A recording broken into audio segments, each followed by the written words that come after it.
नमस्कार, खबरों का पंचनामा देख रहे हैं आप। मैं हूं आपके साथ पूजा। हम लेकर आए हैं देश और दुनिया की 5 बड़ी खबरें, जिसमें चर्चा के लिए मेरे साथ स्टूडियो में मौजूद हैं कैपिटल टीवी के एग्जीक्यूटिव एडिटर राजीव जी। राजीव जी, बहुत बहुत स्वागत है आपका। धन्यवाद। सबसे पहले नजर हेडलाइंस पर। ब्रिटेन की संसद में भी गूंजा बीबीसी के दफ्तरों में सर्वे का मुद्दा। छापेमारी का ब्रिटिश सरकार ने किया बचाव। सुनक ने एक बार फिर दिया पीएम मोदी का साथ। मनीष सिसोदिया पर सीबीआई स्ट्राइक। जासूसी कांड के चक्रव्यूह में बुरे फंसे सिसोदिया। सीबीआई को मिली केस चलाने की मंजूरी। गृह मंत्रालय ने दिया ग्रीन सिग्नल। आखिरकार दिल्ली को मिल ही गया नया मेयर। आम आदमी पार्टी का एमसीडी पर कब्जा। शैली ओबराय बनी दिल्ली की मेयर, तो आलिम मोहम्मद इकबाल चुने गए दिल्ली के डिप्टी मेयर। सुप्रीम कोर्ट से उद्धव ठाकरे को लगा बड़ा झटका। शिंदे गुट ही असली शिवसेना, नहीं काम आई उद्धव गुट की कोई दलील। कायम रहेगा चुनाव आयोग का ही फैसला। सुप्रीम कोर्ट ने दोनों पक्षों को जारी किया नोटिस। बिहार में सीएम पद को लेकर जमकर घमासान। आरजेडी ने तेजस्वी यादव को सीएम बनाने का ठाना। विजय मंडल के बाद भाई वीरेंद्र का आया बड़ा बयान।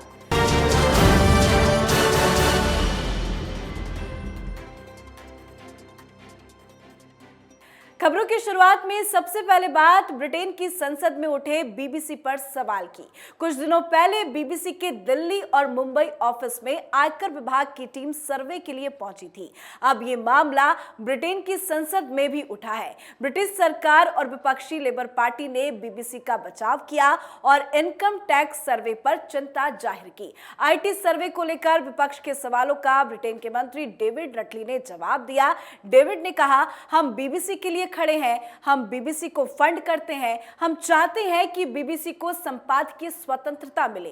वो हमारी आलोचना करता है, वो लेबर पार्टी की भी आलोचना करता है, उसमें वो स्वतंत्र है। उन्होंने आगे कहा कि स्वतंत्रता बहुत महत्वपूर्ण है और हम भारत सरकार सहित दुनिया भर के अपने दोस्तों को इसकी अहमियत के बारे में बताना चाहते हैं। ब्रिटिश की संसद में आखिर क्या क्या हुआ? देखिए, ब्रिटेन के संसद में ये मुद्दा उठा क्योंकि उन लोगों ने इसको कनेक्ट किया बीबीसी के डॉक्यूमेंट्री से।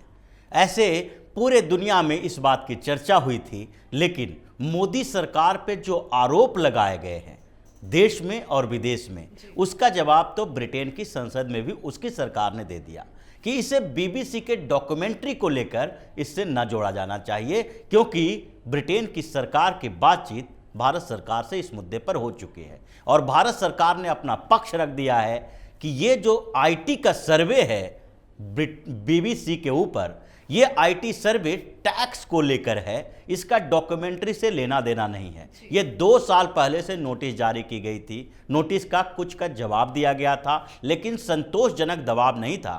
तो आपके ऊपर सर्वे होगा, आपके ऊपर जांच होगी और मीडिया की स्वतंत्रता भारत सरकार भी चाहती है, लेकिन स्वतंत्रता का मतलब करप्शन नहीं होता है।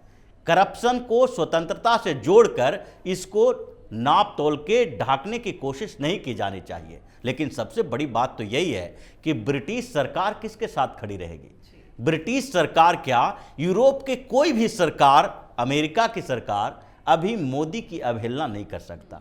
भारत के बड़े मार्केट पर सबकी नज़र है। एक तरफ बीबीसी के ऊपर छापा पड़ रहा था, तो दूसरी तरफ भारत और ब्रिटेन के बीच एक डील हो रही थी टाटा एयरलाइंस को लेकर, और वो करोड़ों अरबों की डील को इग्नोर नहीं कर सकती ब्रिटिश की सरकार। अभी आर्थिक युग है और मोदी को इग्नोर करना पूरे यूरोप और अमेरिका के लिए असंभव है। इसलिए ब्रिटेन की सरकार ने भी ये साफ तौर पर कह दिया है कि भारत के साथ उनके अच्छे ताल्लुकात हैं।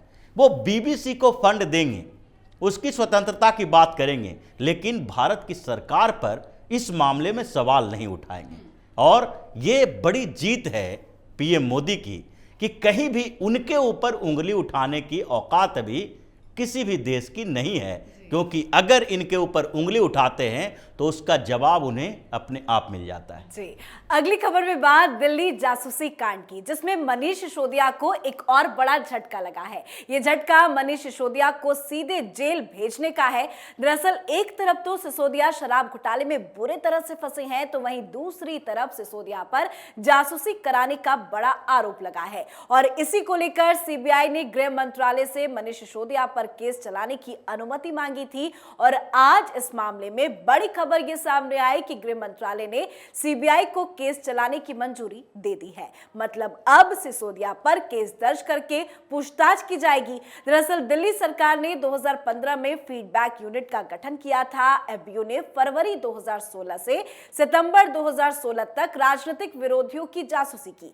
यूनिट ने न सिर्फ बीजेपी के बल्कि आप से जुड़े नेताओं पर भी नजर रखी और इसी को लेकर अब मनीष सिसोदिया से हिसाब किताब लिया जाएगा। क्या जासूसी कांड में भी जेल जाएंगे मनीष सिसोदिया? बिल्कुल, जेल जाना तो लगभग तय है, क्योंकि ये आर्थिक अपराध नहीं है, ये क्राइम दूसरे स्तर की है।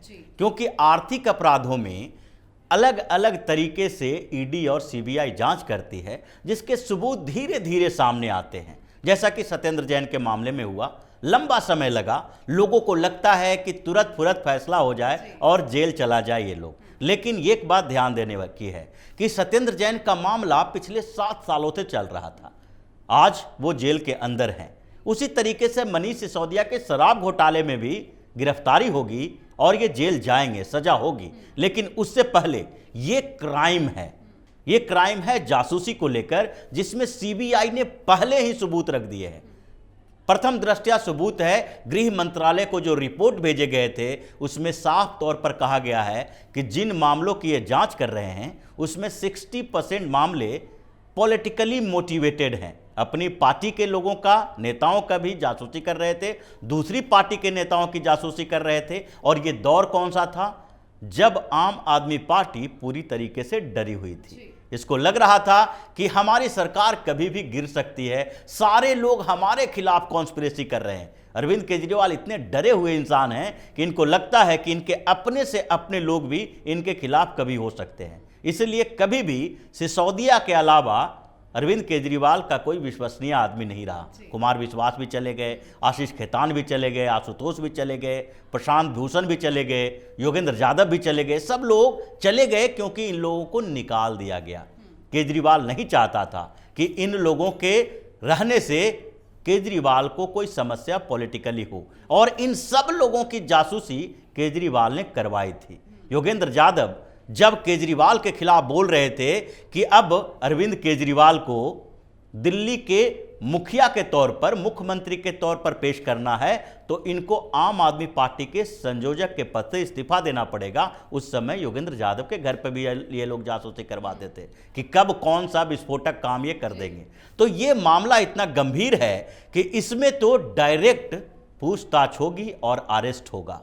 सिसोदिया इस मामले में नहीं बच सकते। जी, तो भ्रष्टाचार में बुरे तरह से आम आदमी पार्टी फंस चुकी है, तो वहीं केजरीवाल का एमसीडी में कब्जा हो चुका है। अगली खबर दिल्ली मेयर चुनाव की, जो आखिरकार पूरा हो ही गया। सुप्रीम कोर्ट के दखल के बाद दिल्ली को मेयर मिल ही गया, जिसमें आम आदमी पार्टी की प्रत्याशी शैली ओबराय को दिल्ली का नया मेयर चुना गया है। शैली ओबराय को 150 वोट मिले, जबकि बीजेपी के उम्मीदवार रेखा गुप्ता को 116 वोट मिले हैं। साथ ही दिल्ली के डिप्टी मेयर चुनाव में आम आदमी पार्टी के आले मोहम्मद इकबाल को जीत मिली है। आले मोहम्मद इकबाल को 147 वोट मिली। इस जीत से आम आदमी पार्टी में जश्न का माहौल है।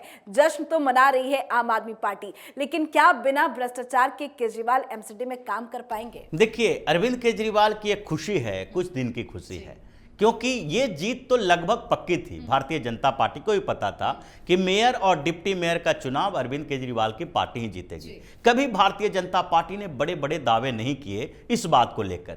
इन लोगों ने 2 बार 3 बार जो मेयर के चुनाव को लेकर हंगामा खड़ा किया, वो इनकी परेशानी अलग थी, वो परेशानी अभी भी बनी हुई है, और वो है स्टैंडिंग कमेटी। मेयर को लेकर एमसीडी पर कब्जे की बात नहीं की जा सकती है। एमसीडी पर कब्जा उसी का होगा जिसका स्टैंडिंग कमेटी पर कब्जा होगा, और स्टैंडिंग कमेटी का चुनाव अभी बाकी है।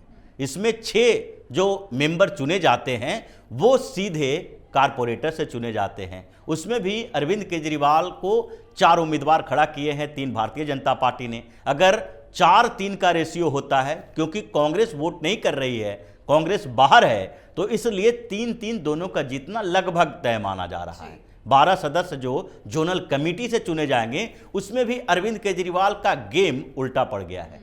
जो अल्डरमैन की बात कर रहे थे और जिसको लेकर सुप्रीम कोर्ट गए थे, उस अल्डरमैन की नियुक्ति को लेकर, चुने जाने को लेकर सुप्रीम कोर्ट ने कुछ नहीं कहा। यह कहा कि मेयर के चुनाव में वोटिंग नहीं करेंगे। सुप्रीम कोर्ट ने यह नहीं कहा कि जो ये सवाल उठा रहे थे कि अल्डरमैन जो 10 नियुक्त किए गए हैं वो सारे के सारे भारतीय जनता पार्टी के हैं, आम आदमी पार्टी के होने चाहिए थे। ये बार बार सवाल उठा रहे थे, लेकिन उस पर सुप्रीम कोर्ट ने कुछ नहीं कहा, क्योंकि ये एलजी का राइट है और एलजी ने इसे चुना है। उन्होंने जो जोनल कमेटी के आधार पर चुनाव किया है इन दोनों को, उसमें 4 जो एल्डरमैन हैं वो 2 जोनल कमेटी से चुने गए हैं, 2 एक जोनल कमेटी से चुने गए हैं। और इसका मतलब है कि 12 जोनल कमेटियों में से जो पहले अरविंद केजरीवाल को लग रहा था कि 8 पर कब्जा कर लेंगे, वो अब घट के 5 हो गया है। और भारतीय जनता पार्टी का स्टैंडिंग कमेटी पर कब्जा करने का पूरा प्लान है, जो लग रहा है कि स्टैंडिंग कमेटी का चेयरमैन और वाइस चेयरमैन दोनों जो होगा वो भाजपा को होगा, और जिसके पास स्टैंडिंग कमेटी है वही एमसीडी पर कब्जा करने वाला माना जाता है। जी, अगली खबर में बात सुप्रीम कोर्ट से उद्धव ठाकरे को लगे बड़े झटके की। सुप्रीम कोर्ट ने उद्धव ठाकरे की याचिका पर आज सुनवाई की। इस दौरान कोर्ट ने चुनाव आयोग के फैसले पर रोक लगाने से सीधा इनकार कर दिया। साथ ही कोर्ट ने दोनों पक्षों को नोटिस जारी कर 2 हफ्ते में जवाब दाखिल करने के लिए कहा है। मतलब साफ है कि शिवसेना की मान्यता और तीर धनुष का चुनाव चिन्ह शिंदे गुट के पास ही रहेगा। क्या इस बड़े झटके से उबर पाएंगे उद्धव ठाकरे? देखिए, उद्धव ठाकरे के पास अब कोई चारा रहा नहीं है। उद्धव ठाकरे को चाहिए कि अब अपने बेटे आदित्य ठाकरे के लिए सोचें और शिंदे के सामने, भारतीय जनता पार्टी के सामने सरेंडर कर दें, क्योंकि अब पार्टी तो उनकी रही नहीं। शिवसेना अगर उनके हाथ से चली गई तो उसके बाद जो अपनी पार्टी ये बनाएंगे, उस पार्टी के पास न फंड होगा, न दफ्तर होगा, न कहीं भी जो शाखाएं लगाते हैं ये शिवसेना की शाखा, वो शाखा भी शिंदे के पास चला जाएगा। ये पूरे कार्यकर्ताओं के बेस को फिर से बनाना पड़ेगा। अभी तो जो इनकी सहयोगी पार्टियां हैं उसको थोड़ा बहुत लग रहा है कि हो सकता है कि उद्धव ठाकरे को कुछ मिल जाए सुप्रीम कोर्ट से, इसलिए उनके साथ हैं। अगर ये सारा का सारा शिंदे के पास चला गया तो उसके बाद ये लोग भी साथ छोड़ देंगे। तो उद्धव ठाकरे तो अब सड़क पर आ चुके हैं, उनके पास कोई चारा नहीं है अब कि अब वो फिर से राजनीति में रिवाइव कर पाएंगे। ये सुप्रीम कोर्ट का दरवाजा खटखटा रहे हैं बार बार हर मुद्दे पर। अगर इनको विश्वास होता कि वो अपनी पार्टी को बना लेंगे, बचा लेंगे, या फिर जो उनका गुट है अपने नाम पर, बाला साहब के नाम पर वो फिर से पार्टी खड़ी कर लेंगे, तो ऐसे में बार बार सुप्रीम कोर्ट नहीं जाते। उसके लिए इनके पास विकल्प नहीं है। ये सोचते हैं कि शिवसेना के नाम पर राजनीति किए हैं और आगे भी शिवसेना के नाम पर राजनीति करते रहेंगे। जी, आखिरी खबर में बात बिहार में सीएम की कुर्सी को लेकर मचे घमासान की। तेजस्वी यादव को मुख्यमंत्री बनने को लेकर इन दिनों काफी चर्चा तेजी से हो रही है। पहले आरजेडी विधायक विजय मंडल ने कहा कि तेजस्वी यादव होली के बाद मुख्यमंत्री बनेंगे, और अब इस पर आरजेडी के प्रवक्ता भाई वीरेंद्र ने कहा कि तेजस्वी यादव मुख्यमंत्री निश्चित बनेंगे, ये तो तय है, और मुख्यमंत्री नीतीश कुमार ही ताजपोशी करेंगे। तो वहीं इन सभी सियासी बयानों के बीच तेजस्वी यादव ने चुप्पी तोड़ी। आज तेजस्वी यादव ने कहा कि उन्हें कोई जल्दबाजी नहीं है। लगता है आरजेडी ने मोर्चा खोल दिया है कि तेजस्वी यादव को ही मुख्यमंत्री बनाना है। बिल्कुल, आरजेडी ने तो पहले ही घोषणा कर दी है कि तेजस्वी यादव सीएम बनेंगे, लेकिन अब नीतीश के लिए सोचना है कि इतनी बड़ी बेइज्जतियों के बावजूद वो कुर्सी से चिपके हुए कैसे हैं। क्योंकि जब आपके गठबंधन सहयोगी बार बार इस बात को उठा रहे हैं कि आप अब कुर्सी छोड़िए और तेजस्वी को सीएम बनाइए, उसके बाद भी उस पार्टी का कोई नेता जो चीफ है उस पार्टी का, न लालू यादव न तेजस्वी यादव, ये लोग कुछ बोल नहीं रहे हैं, अपने पार्टी के नेताओं को समझा नहीं रहे हैं, और उसके बावजूद नीतीश कुमार उस पार्टी के साथ गठबंधन में है। ये तो बेशर्मी की ही बात है, क्योंकि इतनी बेइज्जती के बाद कोई भी नेता ऐसा नहीं है कि कुर्सी से चिपका रहेगा। यही बात भारतीय जनता पार्टी के साथ हुई थी। भारतीय जनता पार्टी के कुछ नेताओं ने ये बात कही थी कि नीतीश कुमार 2.5 साल के बाद सीएम की कुर्सी छोड़ देंगे। इनको बड़ा ऑफर भी दिया गया था, सम्मानजनक ऑफर था कि आप उपराष्ट्रपति बन जाओ, लेकिन नीतीश कुमार को तो सपना देखना था कि पीएम बन जाएंगे। अब ऐसी स्थिति में यहाँ तक पहुँच गई है कि न ये पीएम की दावेदारी कर पा रहे हैं, जो सम्मान भारतीय जनता पार्टी देना चाह रही थी वो सम्मान भी नहीं मिला, और अब ये सड़क पर खाक चांदते फिरेंगे, न घर के रहेंगे न घाट के रहेंगे। बिल्कुल, बहुत बहुत धन्यवाद सर इतनी जानकारी के धन्यवाद। लिए। तो खबरों का पंचनामा में आज के लिए फिलहाल इतना ही, पर आज अपने शो ब्लैक एंड व्हाइट में आपको बताएंगे पीएम मोदी के वो 4 चैलेंजर कौन है जिसको अमित शाह और पीएम मोदी ने कर दिया चारों खाने चित। तो देखना ना भूलें ब्लैक एंड व्हाइट, साथ ही देश विदेश की बाकी खबरों और उनके सटीक एनालिसिस के लिए देखते रहिए कैपिटल टीवी। हमें लाइक कीजिए, शेयर कीजिए और कैपिटल टीवी को सब्सक्राइब कीजिए। नमस्कार।